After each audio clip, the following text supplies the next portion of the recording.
Your Excellency, back then we used to say, bye, Museveni. Yeah, now yeah. we say, Museveni, clock it. Clock it. On the panelists we have today, the lady you are seeing there is called Atim Olaya, and she is a very brilliant student. Next to her, we have a very big dreamer, Sandra Lian Nabichi, a hustler and a business lady. Your Excellency, the gentleman you are seeing, the king among those queens, is Odokonyero Gerard, a software engineer. Clock it. Yeah. I would request the panelists that we have to clock it together. Then we have Nasazi Shakira, a young entrepreneur. I would love to welcome you all that are watching us for the Sevo Cafe edition that is happening in Rachitura, and Sevo has given us the authority to be in his place and also call him Sevo.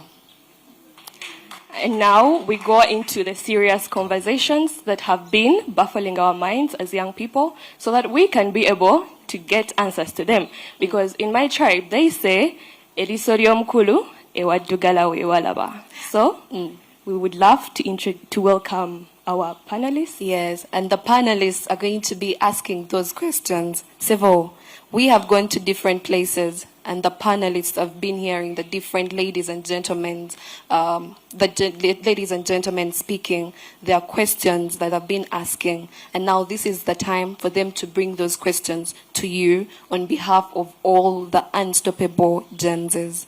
Thank you so much. Good evening, Mr. President.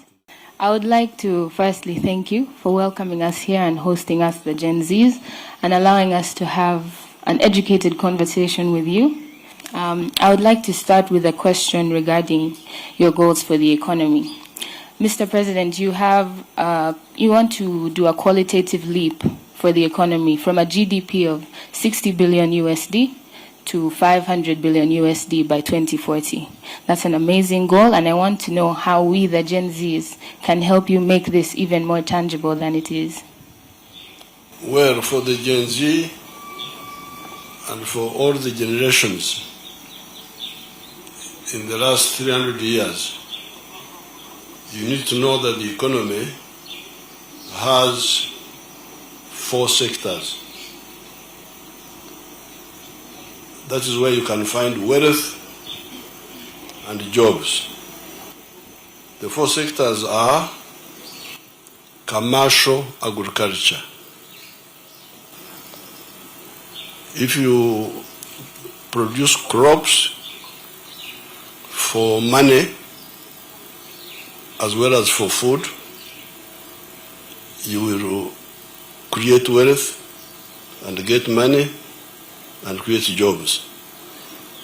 Commercial agriculture is of maybe 3 types. You can have the small scale, the 4 acres model, because I had people asking about it. 4 acres model is for the small scale, the ones with small piece of land. And these are the ones we are saying, since you have got a small piece of land, select high value enterprises, and those should be the ones you do in your small area, and you will get good income. And I have got examples of that. I've been showing them on the screens. People earning billions of shillings. Like if you can have time and visit Joseph Ijara of Serere, of Asangwa, of Kamuli, you'll see people earning billions from 2 acres or 2 acres of land. Then you can have medium large scale agriculture, commercial agriculture, because this is where your people were, Africans were behind, because they were producing, but producing only for consumption, for home consumption, or only working for the stomach, what they call subsistence. This is the one with the campaign. We want everybody to work for the stomach, but also for the pocket. That's why we say commercial agriculture. So small scale commercial agriculture, 4 acres or less, medium scale and large scale. There, because you see the country needs all these products. For the small scale, we have recommended 9 enterprises. We have recommended coffee, fruits, small, what do you call, zero grazing dairy cattle, food crop, piggery, poultry for eggs, fish farming, cocoa, and palm oil. There, even if you have got 1 acre, you will get good money. But then your country needs other crops, needs other products. We need cotton. We need maize.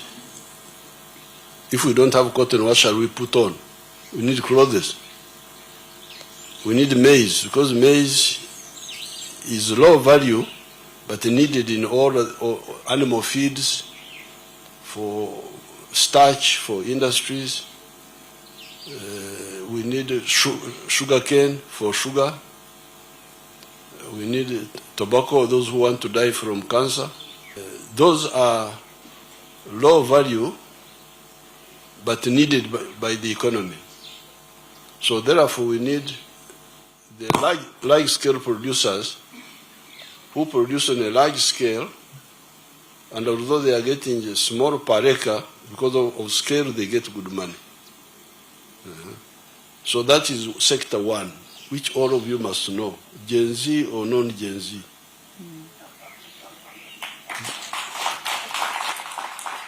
This is mandatory, either you know it or you don't know it, and you are doomed. So this is commercial agriculture. Then the next sector is artisanship and manufacturing and industries.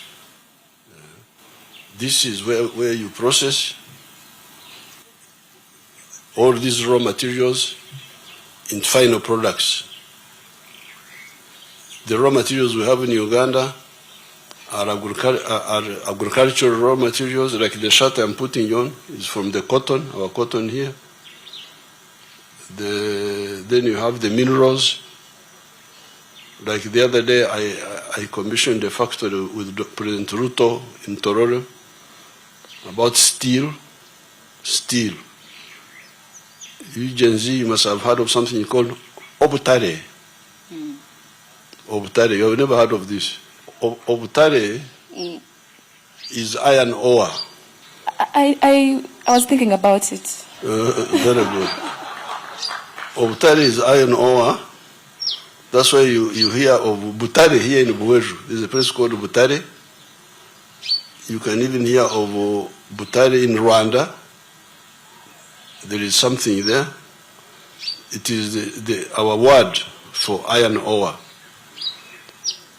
from which we get steel. Steel for so many uses, for dams, for buildings, mitayimbwa, so the mineral-based industries are needed. Then you have knowledge-based industries, knowledge-based, where you don't have the local minerals or the local crops, but you have knowledge. This is where you, the Gen Z, can come in. Knowledge, innovation. Computers. Computers are, you put a number of things together and you create a product. But all of them under manufacturing. All of them under manufacturing. That is the second sector. Whatever you do, in the last 400 years, this is the path to modernization. Then the third sector is services. Services. Or whereas services like hospitality. Me here, I am a wealth creator. I am I produce milk for you people. So you need milk, I am here. I give you milk. I give you a product. I produce beef for you. I produce bananas for you. And somebody transforms it into a processed product. So me, I'm a farmer. The manufacturer processes it into final product, or changes a bit like starch and so on. But then we need services, which is the third sector. Services like hospitality, a hotel. Where did you sleep last night? Did you stay in a hotel here? Hotel Uganda. Where? Igongo. Igongo. Yes. So now that man, Igongo man, is not like me, who is producing milk, bananas, beef. For him, he's providing a service. Me, I'm producing a product, a good, but for him, he's producing a service. Transport is service. Border is services. Abayimbi, like Bebe Kur and group, they don't produce bananas like me. They just eat, they don't know where the bananas come from. But they provide what I don't do. This is to entertain us. Music, football, sports. Sports is a service. You can also have professional services, medical. If I go for treatment, that's a service. I was going to die, this man brings me back to life. And it's a service. The witchcraft, if you're a witch doctor, he pretends to provide a service. Pastors who preach the gospel, that's a service. So this is the third sector. Now, the fourth sector is also really part of sector 3, but I prefer to separate it. This is ICT. The computers, the what, because they are providing some other new types of service. For instance, this is what they call BPO, businesses processing outsourcing, where I am an accountant here in Mbarara, and I do accountancy work for a company in the USA, and they pay me, I send them the work over the internet, and they pay me. So I prefer to separate ICT a bit to make it a separate sector. But really it is part of the services sector, strictly speaking. So therefore, when you say how can we come in, I don't think there is economy, any sector which is outside these four. I don't think so. If you know any, tell me. But for me, I think these are the four sectors of wealth creation. In some of the countries, if you take, and this is where you are very lucky, you fellows, and this is why you should wake up, get out of sleep, because sometimes you go into sleep, into disorientation. People give you these stories, those stories, but me, I'm here to tell you the reality.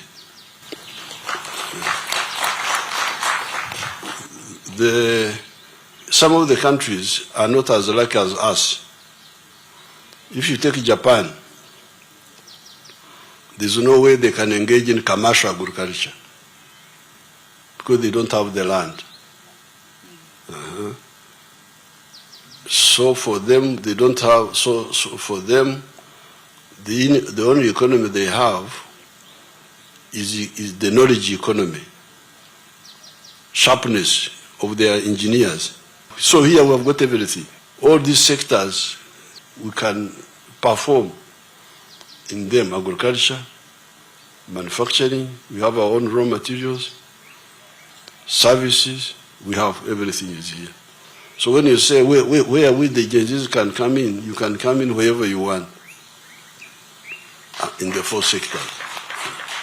Well, thank you so much, Mr. President. And by the way, I have got some Gen Zs here also in-house. We clock that indeed. My grandchildren, they are your group. They are very unstoppable. They are already very active with the commercial agriculture, some of them, very active. So all those sectors are there for you. Thank you so much, Mr. President. My name is Sandra Lian Nabichi. I'm a TV host as well as omuyiribi. I'm a hustler. Njiribireyo downtown n'ebintu bingi nnyo kwegamba buli ekinsala mu maaso nkiyiriba kasita kiba nga kiriko akasente. So, Mr. President, ngenda kutandikira ku kyogeddeko ekya agriculture, and we really appreciate you so much ngaba youth. Nti otaddewo ebintu ebyenjawulo okuba nti naffe tubyenyigiramu. But bw'otunuulira number of youths abasinga tetulina yadde tampeko y'ettaka wensobola okutandikira okugamba nti nyina ekintu kyenteekawo okutandika okulima oba okuggyamu ssente. So with that, tugenda okufuluma okuva mu universities oba dropouts, anything like that, nga tolina wootandikira ng'oluusi companies ezitukozesa zigamba twagala abantu balina experience of which wakafuluma essomero. That means nekyosomeredde kyennyini oluusi tokifuna n'ofundikira ng'olina kuba muyiribi nga bwendi n'ogamba nti nkedde ku makya I've created a business n'ogitandika ne ka capital k'oba oyiyiza either okwewoze mu bank n'otandikawo ekintu kyo. So as time goes on okula n'otandika okusuubula okuva ebweru okusobola okugaziyayo business, but then nekifundikira nga emisolo gisusse ate nga akantu ke wandifunyeeko kafundikira kagweredde mu misolo gye bakutakisinga ku kisaawe nti oyingiza ebintu n'opimaapimamu ng'olaba tekiwera n'okomekerera nga olaba osuubulira bwereere wabula mu loosi njereere. Yet nga youth weeyiza akantu kosobola okuba nga kwegamba otambuza obulamu. Kati mbadde mbuuza Mr. President, ffe nga abavubuka otutegekedde otya okubeera ng'omusolo guno tegutunyigiriza nnyo ku buntu bwe tutandiseewo ngaffe okuba nti tuganyulwamu okuba busy kozi otugambe tuyiiye. And you mentioned as something like you should wake up mulekerawo kwebaka naye tusula tutunula tuyiriba kiro na misana naye akasente kaganyi. Kati now Sandra has not heard of a disease called ekikulukuto. Nakiwulirako Mr. President. Ekikulukuto Banyankole called it cherished. In the Bible, there was a woman who had cherished, there was a hemorrhage, who was bleeding. This woman was bleeding, and until she touched the garment of Jesus, and the bleeding stopped. So the problem with African countries and other backward countries is the problem of ekikulukuto. Ekikulukuto, bleeding, the hemorrhage. If your business is in imports from outside, then you are helping the hemorrhage of your country. Because if they are importing this shirt is made 100% from Uganda. Now, in making this shirt, Uganda benefited a lot because we started with the cotton, which brought money and jobs for some Ugandans who grew the cotton. Then it went into a granary where they removed the seeds and separated the fiber. It's called ginning. generally.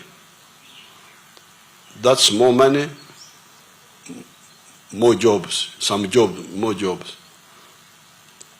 Then it goes into spinning to make a wools. That's more money, more jobs, using our electricity. Then finally, weaving the yarn, the thread into a garment, and putting the colors, and then tailoring. So you have got like almost 6 job levels. A kilo of cotton is like $1, but that same kilo, if you import it, if you export it as cotton at that stage, you will get $1. The country will get $1. Then but by the time from 1 kilo, you can make like 4 shirts like these ones. And the total value of those is like $15. So what you donated, you talk of donations, the biggest donators are the African countries. They donate wealth and jobs to the outsiders. Because when you export that unprocessed cotton, you'll get only $1. But besides, all the jobs will now be done by the other people. You have donated the jobs. So we are saying, this is now the hemorrhage. So therefore, when we make our shirt here, and Sandra wants to bring a Chinese shirt, we say, no, sorry. Either don't bring the shirt, or if you bring it, pay tax. This is the tax you are talking about. This is the tax to stop hemorrhage. So if you want, but Sandra, I will give you a good business. Thank you, Mr. President. You come here and buy my bananas and take them to Kampala. There will be no tax. Because for internal distribution,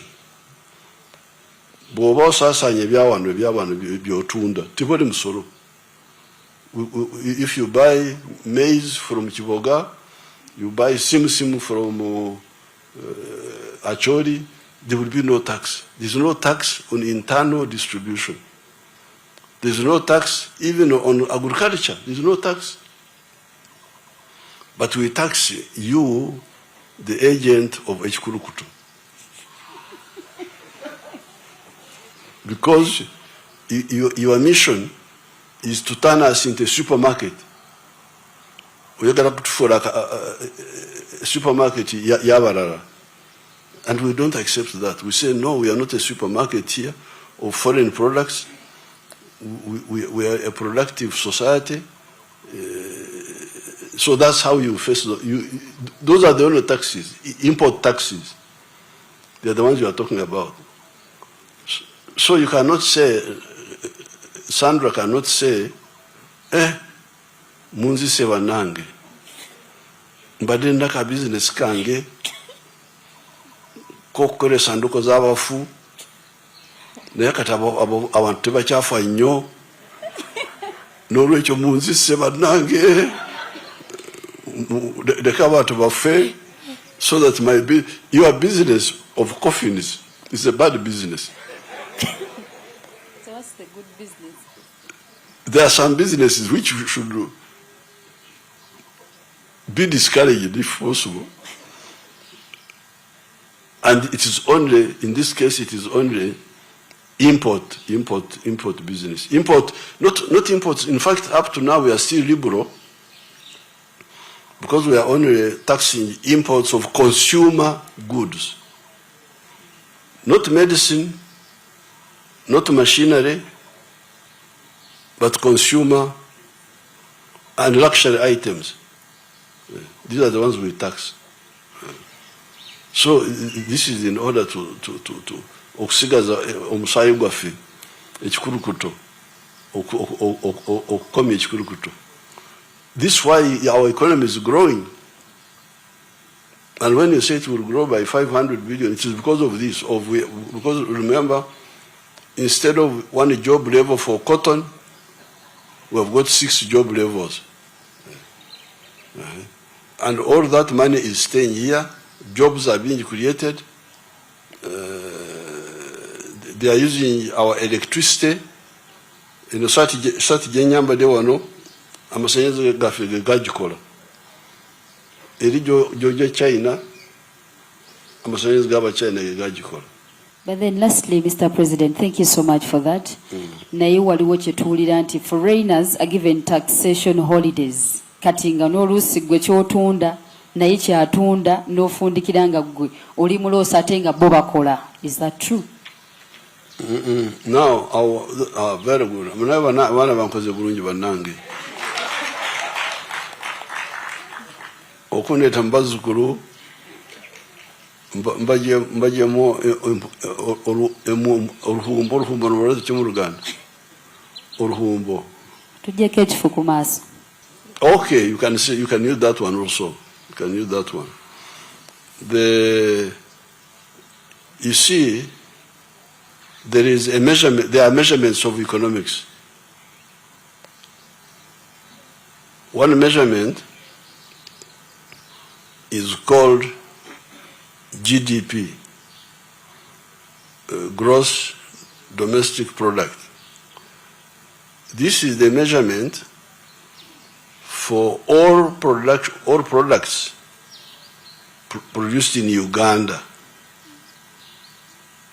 whether by Ugandans or non-Ugandans.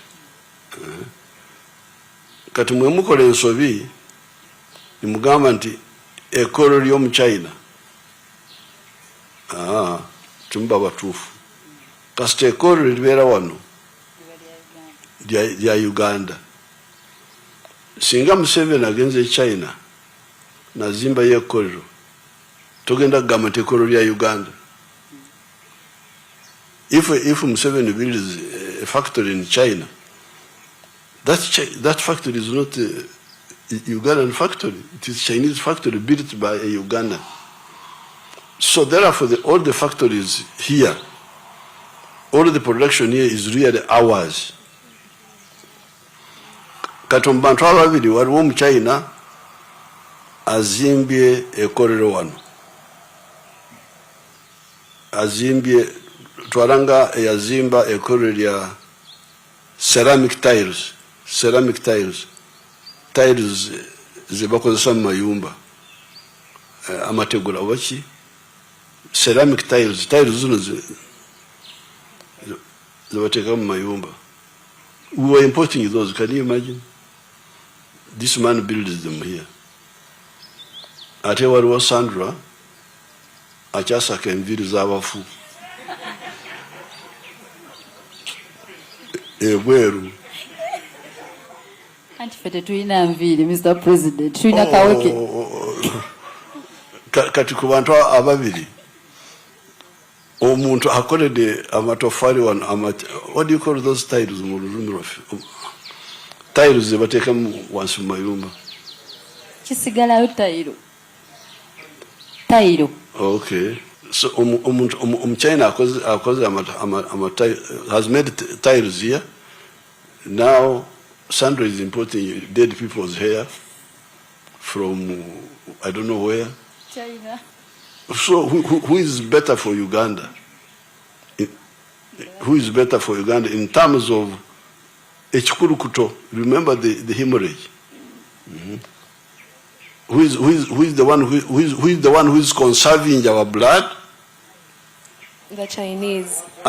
And who is the one who is facilitating akasente katubale twakajja mu mwanyi kalina okuddayo okusasulira enviiri z'abafu. This is madness. It is sickness. That's why Africa is... Uganda is strong. That's why people are worried when you see these people who are talking, these so-called candidates, you can see many of them are working for foreign interests. Because they fear, they can see us that in the city Museveni wa maso. Ndi wano. Ate n'amaanyi munange. Kubanga sisaka mmere, emmere njirina wano. Ebyokozesa ebikulu ennyo tubirina wano n'emmotoka tutandise okuzikolera wano. So this is the chikulukuto now. Please remember the hemorrhage. Okuswala, to be ashamed, you should be, you Gen Z, nandiyagadde muswale, feel ashamed. The GDP of Africa, the whole of Africa, Africa is 12 times the size of India. You can put India into Africa 12 times, size-wise. You can put United States into Africa 4 times. But the GDP of Africa, you check on your internet, because for you, me I have got my Kaviriti. It doesn't have internet on it. Kubanga bintawa, they stop me from thinking properly. The name about internet, you check. What is the GDP of Africa? 2.7 trillion. Can you imagine? Dollars. The United States, which is 1/4 of African land size and 1/5 in the population, because Africa now is 1.5 billion people. The United States is like 300 million. It's $30 trillion. What is causing all this? The hemorrhage. The hemorrhage. Ekikulukuto. Mwagala kufa n'ekikulukuto bannange. Omukyalo ono Uganda, Africa tumuwonye ekikulukuto oba tukole tutya? Tumuwonye. So that's really the tax you are talking about is a very positive tax, selective, only for okusaka ebitali bikulu. Up to now, actually, we are still, medicine is tax-free, medicine, pharmaceuticals. Although we shall tax them because we are not making our own medicine. Pharmaceuticals have been tax-free, machinery, tax-free, machinery. If you are bringing a machine to make products, tax-free. So, of perfume obo, bobita, abanyankole bobita ki, perfumes ako. These are the ones we are taxing. Whiskey, those luxury items. So if Sandra is in that business, please. It's not a business. Jango twala matoga je wano gatunde Kampala. Mr. President, ngenda kukimaga bwere. Ngenda kukimaga bwere tutandike capital. No problem, I can even donate you. Okay. So finally, then on that, I'm so sorry. Finally, Mr. President, thank you so much. Olambise bulungi ekintu ekyo. Naye kati tukkiriza nti wano tutandisewo businesses zaffe, but rent still nasigala nga ali waggulu nnyo. Era kwega batucharginga kinene nnyo olugattako n'ebintu ebiba byonoonye ebintu byaffe. Kiki? What is up? Okupangisa rent mu kibuga nti I think what we shall do, yeah, that's a valid point. The government, the mistake was done by your opposition groups. That's where the mistake started, because the culture of markets of markets owned by the city council and the town councils up country was a very clever policy of where the government provides low cost, low rent spaces for abatandika. Now, Sebana Kisto, when he took over as mayor of Kampala, privatized, brought Abasuzi to own the markets.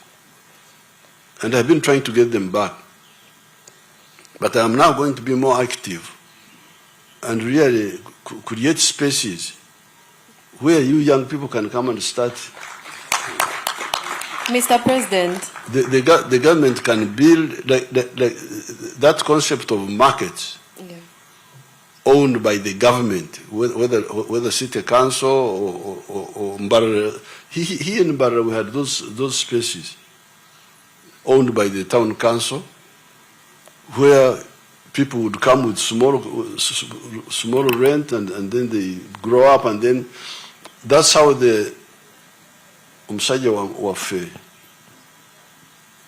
Seya erinnya bamutangani Sebagala, that's how people who were very poor in the market started and they grew. So the government should create, it was a mistake to privatize those low-cost free spaces, whether they are markets or even building centers. That's why, for instance, I built skilling hubs. Where I train the children free of charge, then they go. But we can go further and create those spaces town by town. That's a valid point, and we could deviate the properties of those basubuzi. Yes. Okay, if they don't have customers, they will also behave, because now they are misbehaving. But I'm going to start to build these centers for you people, young people, come here and work for either for low rent or no rent. You only pay for electricity and so on. That's a valid point now. Sandra Katayogete Banan. Toyanziza nnyo, Mr. President. Nakaleke ekikulu kuto akokaleke. Sandra kali akaveeko akokuleeta ebintu mu Uganda. Akekikulu kuto. Tukole ebyaffe. Ngenda kima amatooke. Amatooke fena tugenda gatwala. Sikyo? Very good. Mr. Gerard Ojokoniero is a software engineer, and he's also here to represent the young people that are in that sector. They've been asking so many questions, but he's here to represent all of them. Fine. Yes, several, Mr. President. You had mentioned something about commercializing farming as a sector youth can dive into. But what I can tell you, Mr. President, is that as the youth don't think about farming. Our mindsets are not around agriculture and all that. You see, like we are in this 21st century .com era, internet, what everyone is running to the internet. Everyone is trying to digitalize their businesses. TikTok, social media, what we have influencers. People are making money like that. But now the problem is because everyone is running to the internet. Everyone wants to put their business out there. The problem is now the challenge that we face is the data issue. They are expensive. You load your data for 2,000, in the next minute they tell you you've used 90%, and then you'll be like, yay, where did that data go? Mr. President, data is a very big influential thing to us youth because we are putting our businesses out there and it is very expensive. Data and network connectivity. Some areas, I can tell you in my village, that side of Gulu, it's called Laboch Koro. It's the connectivity there is very, very poor. So the youth, we really need help in that side in terms of data. Very good. Very good. Now, first of all, I must rescue you in terms of thinking, because I have not had anybody eating computers. From what I hear, people are still eating food. However, what is his name? This the one of the American boy, American man. Elon Musk. Not Musk. There's another one. The one who started the Bill Gates. I saw him eating in London.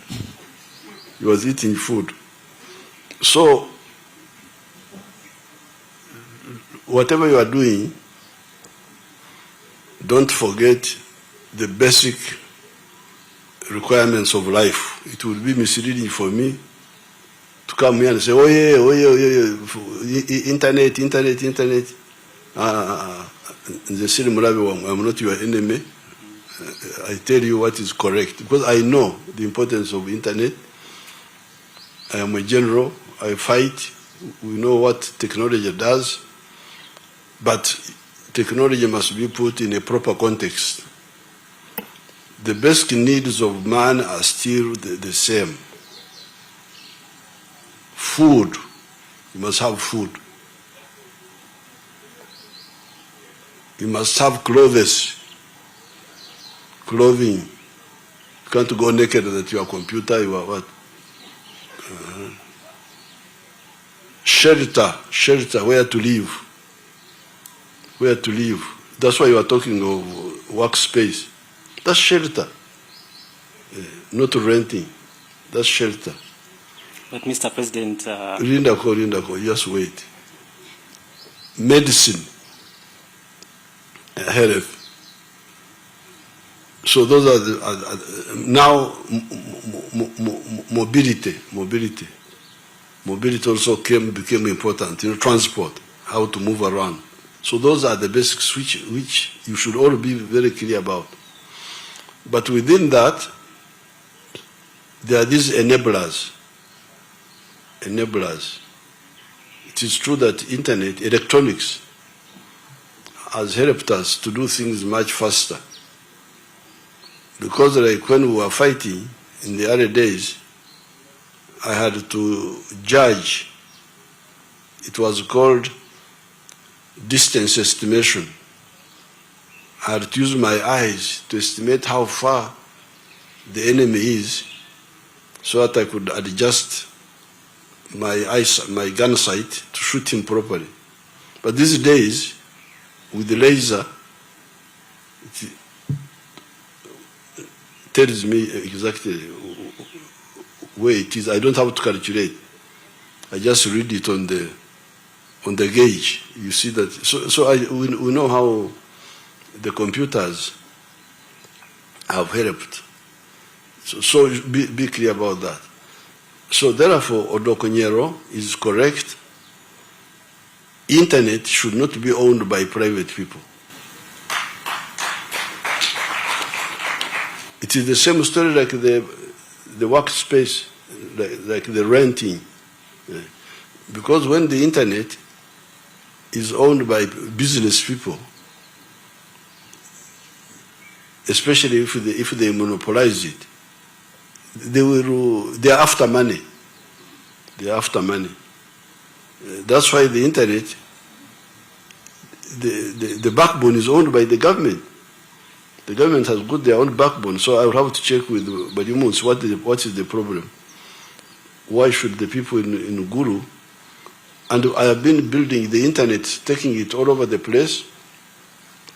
I will check. I have not checked to know why, where it has reached.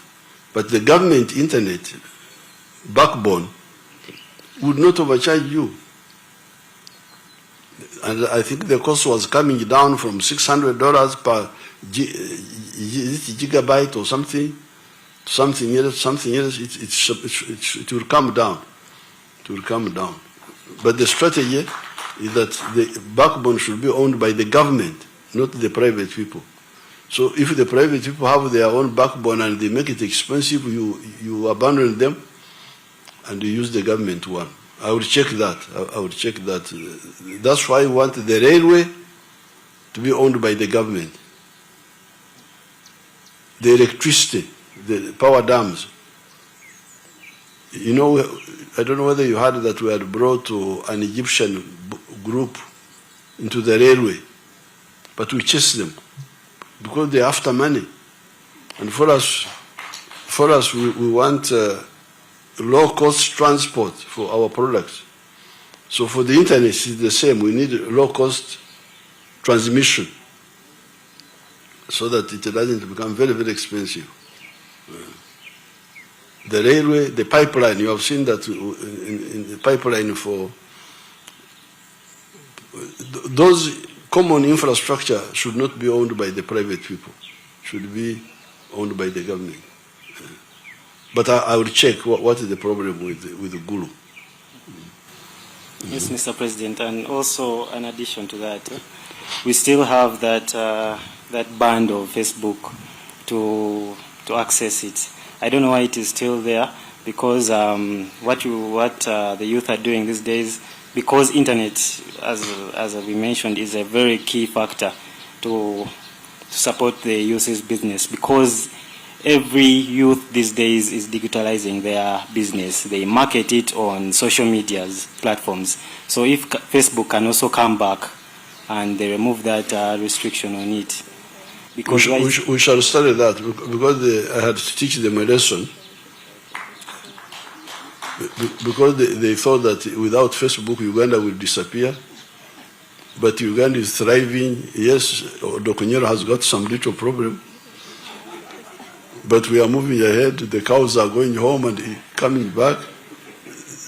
We had to make it clear that they can't stop us. We're unstoppable.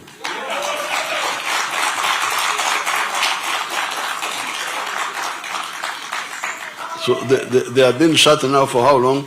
But Elon Musk is making very good proposals, because he wants now, because you see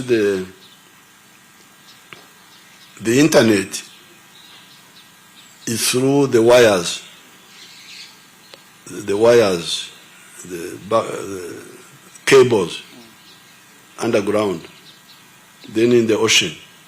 But Elon Musk is proposing satellite, cheaper, which is cheaper now. In the past, we were using satellite. It was very expensive. But then we started using the cables, which was a bit cheaper. But now Elon Musk is saying he can make it even cheaper by satellite. So they are also fighting for space, so we shall take advantage of them. Thank you so much, Mr. President. My name is Nasozi Shakira. I am a youth leader and a young entrepreneur. Shakira is the name of where? It's a Muslim name, just, but... Shakira, it's some Arabic something. Yeah. Mm-hmm. Thank you so much for your time. I just like Mzee's reasoning, and I like your leadership traits as a young leader. And for sure, I've been seeing Mzee speaking economics only. And for sure, ladies and gentlemen, you'll agree with me. Uganda needs people like Mzee who are true economists, because we need our economy to grow day by day. Mzee, you have been talking about the 4-acre model, and you have been encouraging us to take part. And as a young entrepreneur and a youth leader who has been mobilizing most of my friends to open up businesses in agriculture, I've seen that we as the Gen Zs see agriculture as something that is tiresome, something that is going to make them what, and most of the Gen Zs say that they do not have land where they can carry out their agriculture. And I've made more research that to countries like China, it is contributing less than 10% since it's on a small scale. And furthermore, 86% of the Chinese youth are actually involved in non-agricultural activities, and it is actually contributing to the gross domestic product of their country. So as our Jaja, as our Mzee, are there any other opportunities that are non-agricultural that we as the Gen Zs can get involved in, and they can actually help us to push our economy from one level to another? Are there any? Shakira has now talked correct economics. And not only correct economics, but also socio-economic transformation. It is true that with modernization, you get less people in agriculture and more people in manufacturing and services. That's correct. So that's what therefore here, when I say 4 acres model and all this, it is transitional. Because at the same time, I'm talking about manufacturing. I'm talking about services, hotels, entertainment, professional services, medicine. So, if you take the United States, only 2% of the people are in agriculture. Very true. So even here, it will change. But in the meantime, it can't change overnight. So that's why I say for you people, still in the rural areas, with small land, your medicine is 4 acres. 4 acres model. The ones with big land like me here, I can do large scale. But at the same time, manufacturing. That's why we're creating industrial parks. Namamve, Bale, all of this. So, the youth, if they don't want to go into agriculture, that's why they can go into other services. This is why I'm telling Sandra, go into, because trade is a service. When you are a trader, you are a service provider. You are linking me, the matoke grower, with the consumer in Kampala. In the Sirinabu day, I don't have time to go to take the bananas to Kampala. But Sandra takes them, a trader. So it is true that so therefore the youth, if those who are in agriculture should be there. And as agriculture becomes more efficient, because also what we have now in the country is what we call disguised unemployment. Yeah. You know, with modernization, you get more and more of what we call rationalization. Rationalization kitegeeza okujjamu ebiteetaagisa. Waliwo bye tukola naye tibyetaagisa. Singa bivaamu, we shall be more efficient. It's called rationalization. So our structure now, you'll find the Jaja, grandfather, is on the 4 acres. The ones we are talking about, Jaja is there, grandfather is there, father is there, Muzukuru is there, they are all there on the 4 acres. But they are not all needed. They are not, we just need only one. But it is still our structure. We can't change it. So we accept it, try to use it as we move forward. But actually, you may find that, I haven't checked, but you can check, with a tractor, how many people do you need for 200 acres? You may find you need few people to plow for 200 acres rather than very many people. So with the use of machinery, you reduce numbers. Then those numbers can go and do other things. So what is clear, what is correct, what is necessary is the long-term vision. As long as Uganda or Olengerayo, these transitional steps, you can see that some of them are not necessary, but as long as we see where we are going, we shall get over them. So I totally agree. Now I am with Shakira. She has joined me. When I was in Tanzania, I was teaching economics at, when we were fighting Yamin, I took off some 2 years to teach. And I was teaching a course called one topic, characteristics of backwardness. How do you know a backward country? One of the characteristics is to have more people in agriculture than in industry and services. It's clear. It's one. But that's where you are starting. So what do you do? Because now we have been having agriculture, but subsistence agriculture. Okorra ekida kyonka. Only working for the stomach. Teach me each keken. Do you speak Acholi? Yes, I do. Lok Acholi? Yes. Lok Maber? Ati Maber. Apoyo. Pacho kweni? Pacho kweni. Pacho. Pacho. Pacho kweni. Tie ingo. La poch koro. Koro. Oh. We are speaking our language, these people cannot understand. So, because what we have been having has been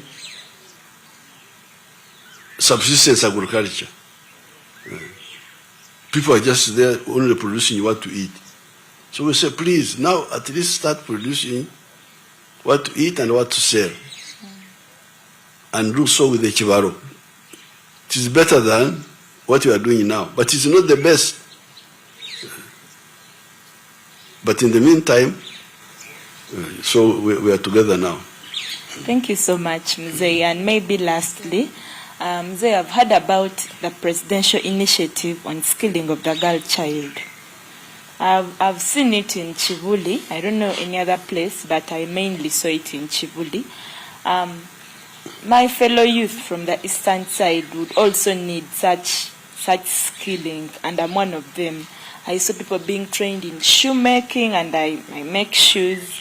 I saw people being skilled in tailoring, bakery, and very many other activities, and they're actually given machines to start up. And as you know, the eastern side, it's one of the regions where unemployment is very high. So I was requesting, if possible, if at all the presidential initiative on skilling of the girl child can be extended also in the eastern region, in the areas of Jinja, Soroti, Katakwi, and very many other areas. There are zone skilling hubs there, all of them have. Because all of them have. The girl child was only in Kampala. Yeah, and that is why I was like, can it be extended in Jinja and very many other other places? We can do it. Skilling is... my pleasure. Skilling is... Now, some people are saying that why only talking about the girl child? Why not the boy child? This was just to deal with the cultural distortion where the girls were really sort of forgotten in inheritance. It had its reasons in the past, because the reasons were patrilineal society which is go through the male, which is in order, but also exogamous. You don't marry within your clan, which was all sound science, because that's why we have very strong genes. Towasa or Uganda, you don't marry your relative, you marry. But in the past, there were wars between the clans. So that's why they didn't want the guard to take the cows to the clan where you may fight tomorrow. But those things are finished now. So that's why the NRM says, no, the girl must have equal rights. My girls here have equal rights with Mhoz. There's no way you can say my girls, although they are married, their share here is there. In my wealth. So that one should also be clear. Thank you so much, Mr. President, for that wonderful information. And looking at the 5 principles of the NRM government, one that sticks out to me is socio-economic transformation. And we've looked into the economic transformation a bit, and the social one too, a smaller extent. But when I look at Unstoppable UG today and wanting to relate it to the social transformation, I would love to first start by requesting the panelists to share with us what they think makes them unstoppable enough to enable us as young people achieve or help the NRM government to achieve these 5 principles. And also, to request the panelists, let's be Gen Z enough. We speak in seconds and continue with the next program. Mr. President, I think all of us panelists and moderators and audience at large have been beneficial enough to learn from your leadership, because us, we've been born under your wings and we've been able to pick leaves from you. And your resilience and diligence in leading the country inspires us, Gen Z, to also try and be unstoppable like you. I would love to hear your take. I would love to hear the origin story of this unstoppable movement later from you. And yes, thank you again so much. I think our starting point is that we were not so much taken up by the colonial system. You know, the colonial system was very dangerous because before colonialism, there was no unemployment here, the one you are talking about. Because this word I have introduced to you, emyoga. Emyoga means a skill. Omwoga is a skill. Everybody had a skill. You had the farmers, crops, people. You had the cattle keepers. You had the blacksmith, abawesi. You had the carpenters, ababazi. You had the abakomaji, backcloth makers. You had all those skills. Everybody had a skill. But when the Europeans came, they killed the artisanship. They killed the artisanship. They started, plates were imported, cups were imported instead of the traditional clay, wooden plates and so on. So therefore, Africa became an import-dependent society. And that's how this distortion of this arts, you know what, the arts science debate. Because when you look at life, a normal life, you have more science than arts. If you see the house you sleep in needs science. The car you are driving, you need science. The food you are eating, you need science.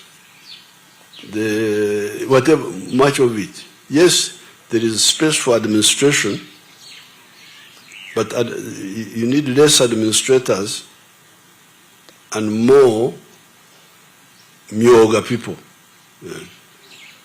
So, when the Europeans came, they distorted everything. It also created inferiority complex. Africans thought they couldn't do this, they couldn't do that. Like, for instance, when we were fighting Amin, some people came to me and say, Mr. President, I was a fighter, Mr. Museveni, what we should do is to get money, we hire Israelis to kill Idi Amin. I said, but why should we hire Israelis to kill Idi Amin? We can kill him ourselves if we want to kill him. But you can see the dependency. So, the chance we had, some of us who are not so much involved in the colonial system, we were here, cattle keepers, crops people. Then when we came into the system, we said, these people, what they are saying is not correct. Like my discussion with Sandra, a wonderful discussion, historic. Because Sandra I don't think she had heard about the Chikulukuto. Because she thought she had a very strong point. Strong point was you are taxing our Bietusaka China. Or to say, Munangi, ani atuse, Sandra yatuse banangi. Kubanga yayambe chikuru kutochi noko. So this is, you can see the meeting of the two movements. My movement from the resistance to foreign dependency. And then whatever these young people have been picking up from Kasita, Kasita, there's a group in Kampala called Kasita. Their job is to import. Why do you import Kasita banana? Why don't you either make or distribute what is here? So, it was, and we had not lost our base. We still had our base. That's how, for instance, the Ankole cow, we kept it. They were saying, oh, Ankole cow is what? Ankole cow is the best. Now the Ankole cow is earning much more. The other day, Ramaphosa, in South Africa, I sold him 43 cows. He actually cheated me because he gave me a very low price. I sold him 43 cows from Ramaphosa. Now he's a big man there in South Africa. The other time he sold a cow for 187 million shillings. One cow. 187 million shillings. But imagine, and why is it so special? The Ankole cow has got yellow fat. All these other cows have white fat. The one which causes cholesterol. The Ankole cow is anti-cholesterol actually. So, but this one was not known. Now, your people have have identified the medicine for cancer, have discovered the medicine for diabetes, for malaria. All these were here. Our people knew them. But the world didn't know. And if we had, so it is that background of we are not fully captured mentally by the foreigners who are still Africans over here. Because also, remember that Europeans have not, we did not interact so much with the outside world. The first non-black person to come here Unlike our Africans at the coast, in West Africa, in East Africa, they had more infiltration. But you remember from your history, you people, the first non-black person to come to Uganda was an Arab called Ibrahim. He came in 1841. This is the first time to see a non-black person. So they thought he had no skin. My great-grandmother who was alive thought that white people had no skin. That they were inyama, they were meat. Because to have black skin, you must be black. So that recent interaction is the one really which kept us. Yes, we can see the new things, we can see the advantage, but So I think it is that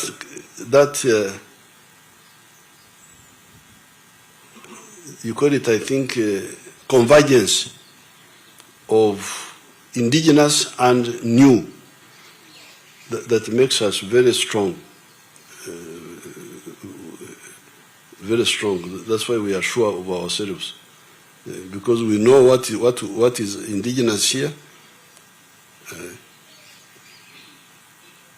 For instance, like the Banyankore used to drink milk without boiling it, like the Karamojong are still doing now.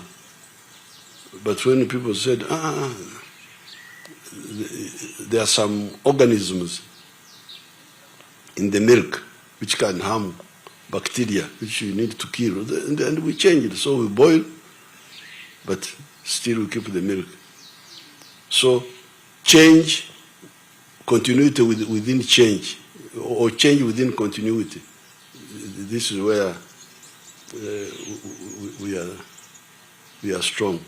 So the other time when there was a war in Ukraine, there's a war, what are we going to do? Really, you are crying that is a war is the war in Mombasa? No. Is it in Jinja? No. What are you crying about? Let them fight. You do your own things. Oh, there will be no bread, no what. Eat mogo. What is the problem? Who has stopped you from eating mogo?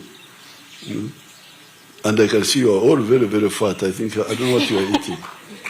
Oh, bananga bankoze bulungi okundetera Gen Z. Sevo, the Gen Zs really have so many questions for you. They would love to spend the entire day with you. I don't know if you can give us another day, we just come back. I have no problem, I will organize it. Yes, we shall be so grateful to come back. I can have a whole day.